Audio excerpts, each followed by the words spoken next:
آدمی نے، اس نے کہا کہ شاہ جی آپ مولویوں کو پتہ نہیں کیا ہو گیا ہے، اتنے بڑے جلسے، ساری ساری رات جاگنا، 5-5 گھنٹے کا سفر،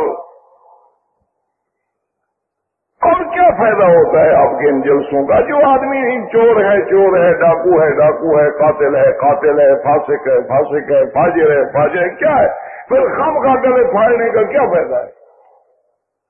آرام کریں، سوئیں، آرام سے اپنی زندگی گزاریں۔ شاہ جی آپ نے اپنے آپ کو بلا دیا ہے، فائدہ کیا ہوتا ہے آپ مولویوں کی تقریروں کا؟ جو بے نماز ہے وہ بے نماز ہے، جو داڑھی مڈاتا ہے وہ تو مکے میں آ کر بھی مڈاتا ہے ماشاءاللہ، باقاعدہ کلین شیو ہو کے ملتزم پہ ماتھا رگڑتا ہے۔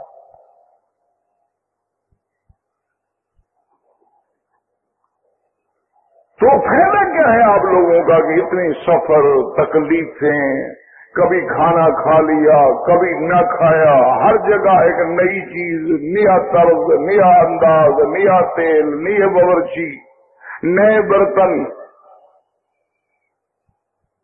پھر فائدہ کیا ہے؟ شاہ جی سمجھ گئے کہ یہ میرے اوپر نہیں طنز کر رہا، اس کا مقصد تو دین پہ طنز کرنا ہے۔ شاہ جی نے فرمایا کہ کمشنر صاحب آج رات کے جلسے میں کتنے آدمی ہوں گے؟ وہ جلسے کے بعد ہی حضرت کے ساتھ آ گیا تھا نا ملنے کے لیے، کہنے لگا جی لوگ تو کہہ رہے تھے کہ لاکھوں کا مجمع ہے، لیکن میرا خیال ہے 15-20 ہزار ہوگا۔ شاہ جی نے فرمایا کہ اچھا کمشنر صاحب مجھے یہ بتائیں کہ یہ جلسہ کب شروع ہوا؟ انہوں نے کہا جی مغرب کے بعد سے تقریباً کارروائی شروع ہو گئی تھی۔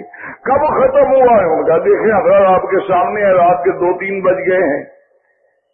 تو فرمایا کمشنر صاحب اس 20,000 بندے کو 8 گھنٹے کے لیے ہر گناہوں سے روک کے ایک جگہ پر بٹھا دینا یہ مولوی کا معمولی کام ہے؟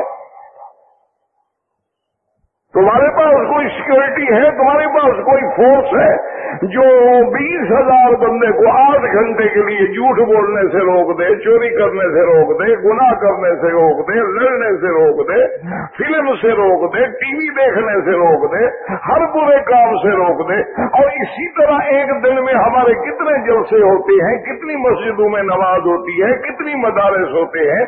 ایک دن میں صرف ہندوستان کے مساجد، مدارس اور جلسوں کو دیکھ لو تو کتنی اللہ کی مخلوق کے روکنے کا ذریعہ بنتے ہیں۔ کیا یہ ہمارا معمولی کام ہے؟ اس کو ہم چھوڑ دیں؟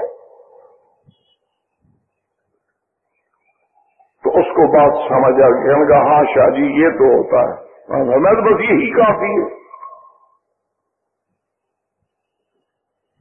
تو اس لیے میرے عزیز غور فرمائیں کہ اللہ تبارک و تعالیٰ کا وہ گھر جس کی محبت میں تم آئے ہو،